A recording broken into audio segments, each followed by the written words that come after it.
Bonjour les graphes, bienvenue à une vidéo crypto. On va se faire le Bitcoin, Ethereum, peut-être et d'autres cryptos. On va voir, on va essayer de faire un petit tour de piste et de voir un petit peu à quelle sauce on peut être mangé. Donc, si on fait un petit peu de nettoyage dans mes beaux papiers, si j'enlève un petit peu tout ce qui est dans le passé, hop, hop, hop, hop, voilà, on nettoie un petit peu la chambre. Ça, j'ai envie de garder parce que c'est une oblique que je pense qu'on retestera à un moment donné ou à un autre, mais voilà, ça, on peut enlever en attendant. Ce qui va m'intéresser, voilà, c'est le fait qu'on est bloqué ici. Donc, il n'y a pas de to the moon, 80 000, 100 000 dollars, tant qu'on ne dépasse pas les 72, 73 000. Donc, on est bloqué. Ce qui nous a fait revenir sur la zone médiane aux alentours des 65 000 dollars, et c'est là que ça se joue.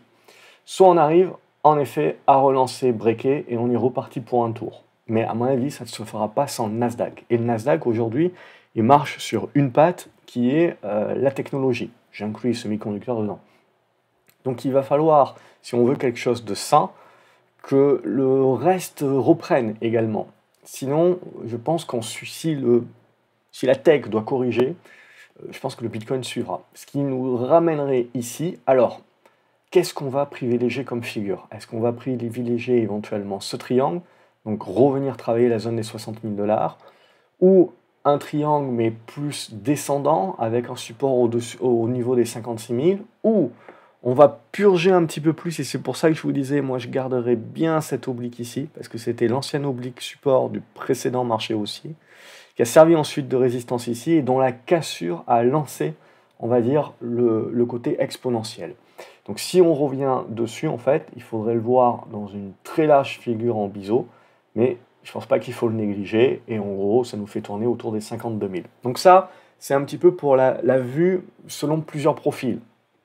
Je vous ai expliqué pour le court-termiste, et peut-être pour le moyen long-termiste, c'est se garder une cartouche. Si on vient purger, il y a deux niveaux qui sont importants. Cette zone aux alentours des 56-57K, et peut-être même cette zone donc des 51-52. Ça sera la zone. Pour moi, sinon, tant qu'on va rester au-dessus de ces trois niveaux, ça reste haussier. On est dans une consolidation et la question c'est de savoir est-ce qu'on casse tout de suite pour relancer la hausse ou est-ce qu'on a besoin de construire plus longuement dans une figure peut-être plus large que celle qui nous saute en premier lieu aux yeux et qui nous donnerait un support aux alentours des 60 000. En tout cas, ce qui est sûr, c'est que si on lâche les 65, on devrait venir chercher les 60. Et si on lâche ça, il y aura les 56 et qui commenceront à faire peur beaucoup de gens, mais je pense en fait que le dernier des Mohicans sera aux alentours de ces 50 000, 52 000. Voilà. Donc pour moi, je suis plus dans une phase d'attente, je serais en train de dire, de savoir qu'est-ce que veut le marché. Est-ce que le marché il veut partir tout de suite, auquel cas on va le suivre, ou est-ce qu'il est plus dans une volonté de construction? Je pense, je choisirais plutôt la deuxième option qui est de dire euh, la construction va durer un peu plus longtemps et éventuellement voir quelle est la taille de la figure de cette construction que l'on veut faire. La première ou peut-être la plus large. Et j'ai un petit avis sur potentiellement la plus large parce que c'est celle qui embêterait peut-être le maximum de personnes et le marché il aime bien embêter. Donc ensuite, si on va regarder du côté d'Ethereum, on a une vue qui est à peu près similaire, où voilà, là j'enlève mes petits dessins, c'est pas ça que je voulais faire, hop, si j'enlève mes dessins ici, tac, ce qui m'intéresse c'est cette médiane là, éventuellement on la retravaillera, cette oblique ici, voilà, donc là aussi, c'est l'idée de dire on évolue quand même dans une figure qui est assez large, on reste dans une tendance haussière de fond. Pour moi, il y a deux niveaux, 3000, 3250, 3003, peu importe. Et le deuxième niveau, c'est 2009. Et je dirais le dernier des Mohicans, je le mettrai sur les 2007, sur Ethereum. Tant qu'on est au-dessus de ces niveaux-là, c'est positif. À aujourd'hui, on ne fait que retracer la moitié de la hausse précédente, c'est positif également. Donc l'idée, c'est que si on commence à faire un truc comme ça, on se dit qu'on ne perd pas de temps et qu'on a une nouvelle sortie et qu'on joue une nouvelle impulsion haussière pour aller chercher certainement les plus hauts aux alentours des 4500 dollars et plus.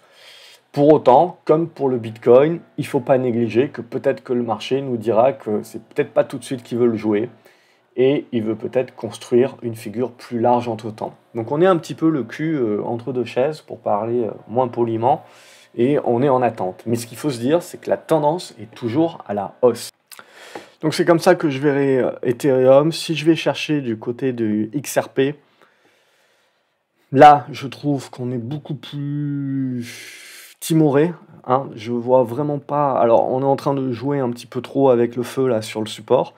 Et ce dont on a besoin, vous le voyez, c'est de revenir chercher les 56, peut-être faire la petite conso, et là, ouais, c'est votre signal d'achat. Donc si on veut voir le XRP reprendre un petit peu une meilleure place, on a besoin de ce break des 55-56, et c'est ça qui donnera le signal pour un petit peu se replacer sur le XRP. Sinon, on est un petit peu en train de jouer un petit peu trop avec le feu. Même chose hein, sur AV, on a exactement la même problématique, c'est que ça a fait pchit, on revient sur le support, c'est très léger. Donc pour moi, ça redevient intéressant que sur dépassement des 100$. Sinon, on reste prudent dorénavant. Si je vais chercher les autres gros, on va dire Binance Coin, ça reste encore propre, mais j'aime pas trop, vous voyez, quand on tente la cassure ici, et que derrière on repénètre, si tu veux, la précédente résistance. Ça, je le vois plutôt comme un top de marché intermédiaire, et l'idée plutôt qu'on va revenir chercher ce support ici. Donc je serai là aussi plutôt dans l'idée de l'attente. L'attente, il me faut plus de chandeliers, il faut que le marché revienne chercher peut-être des supports. Mais j'ai pas l'impression qu'on est à l'avènement d'une relance du bull run, si vous voulez, et d'une nouvelle jambe haussière.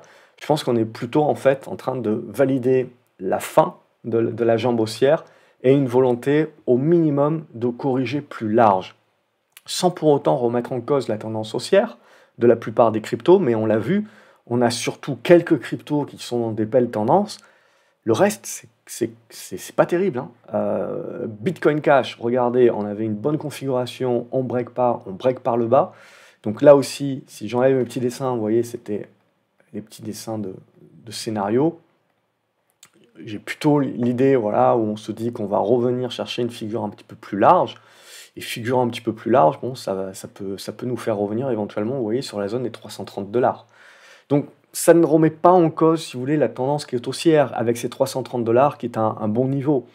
Mais on vient de mettre un terme à la jambe haussière, on revient dans une neutralisation du zigzag qu'il faudra recongestionner, reconstruire, avant de se dire, tiens, on a un nouveau signal. Donc, la relance de la vague acheteuse, c'est pour moi un petit peu compliqué. Et quand je vais regarder du Chainlink, c'est pareil.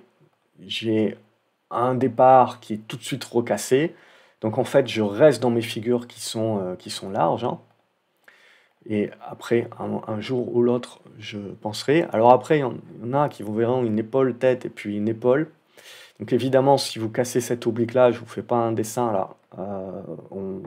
On aura cassé là aussi la dynamique de moyen terme. Et bon, en gros, là, vous avez du no man's land, il faut laisser faire le marché. C'est que si on recasse par le haut qu'on se dit, tiens, on se remet dans le sens. Et si on a ça sur plusieurs autres cryptos, on se dit, c'est l'ensemble du marché, donc c'est beaucoup plus sain, donc je peux rejouer une vague acheteuse à partir de ce moment-là. Mais ce que je vois, moi, à ce stade-là, c'est qu'on a Bitcoin et Ethereum, oui, qui sont en fer de lance, mais tout le reste nous démontre, si vous voulez, que c'est un petit peu comme le marché américain où vous avez du Nvidia et quelques boîtes de semi-conducteurs qui tiennent le marché, mais le reste corrige. Si j'ai du Cosmos, ça ne fait que valider ce que je viens de dire. Si je vais regarder le Litecoin, même chose, je suis en train de jouer avec le support, mais pour moi c'est très léger tant que vous ne revenez pas au-dessus des 90. Donc en gros, voilà, on arrive sur des zones qui sont pour moi très pivots, où on va se décider entre construire et corriger dans des figures plus larges, ou relancer une nouvelle jambe haussière. Pour l'instant, c'est pas le scénario que je vais favoriser, parce que quand je regarde toutes les autres cryptos, comme Polygon, Matic, etc., on casse tout par le bas. Donc on a quand même bien dégommé les tendances. Si je vais regarder le Solana, qui est quand même une des cryptos également qui est très forte, ça reste encore OK, mais ça, c'est un signal de faiblesse. Donc à ce stade-là, voilà, j'ai toujours mes figures. Si je pète ici, je n'omets pas, si vous voulez, que je peux avoir des corrections très fortes. Même si je demeure dans des tendances qui sont haussières de fond, ça ne m'empêchera pas de revenir potentiellement sur les 100$. J'ai tracé un petit peu trop profondément ici ce niveau-là, mais là-dessus, c'est l'idée. Et Sandbox, pareil, ça repart à la baisse pour moi. Donc, vous le voyez, je veux dire, on a quelques gros poissons, comme sur les marchés américains, mais quand je regarde de manière plus large, on a quand même une correction qui est établie, voire des reprises de tendance baissière. Donc pour moi, sont des éléments plutôt de prudence, de méfiance, même si les mastodontes comme Bitcoin et Ethereum continuent de mener la danse et d'être dans des configurations de moyen-long terme qui sont encore haussières, il faut peut-être s'imaginer qu'elles vont mettre du temps à construire et peut-être dans des corrections plus larges, dans des figures plus larges. Donc accepter éventuellement à nouveau de la volatilité, sans pour autant remettre en cause les tendances, mais comme on l'a vu, c'est sur quelques cryptos et pas sur la majorité. Et moi, j'ai plutôt envie, si j'ai envie de croire à une nouvelle jambe haussière, j'ai envie que vous ayez les leaders, bien entendu, mais que ça soit accompagné par l'ensemble du marché, et pas juste deux, trois. Ça, c'est toujours pour moi pas très sain, et des choses sur lesquelles je me méfie. Voilà pour cette revue rapide du marché. J'essaierai de refaire un point la semaine prochaine parce que ça va petit à petit se décider, je pense, là, incessamment sous peu. On a la même chose sur le marché action, hein. L'été, pour moi, ça va être voilà, un pivot. Ça va être intéressant. Ça va nous permettre de faire le tri.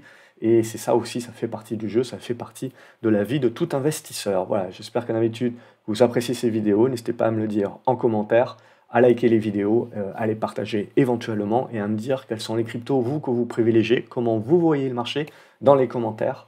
Et je lirai ça avec attention. Salut les graphes et à la prochaine. Salut.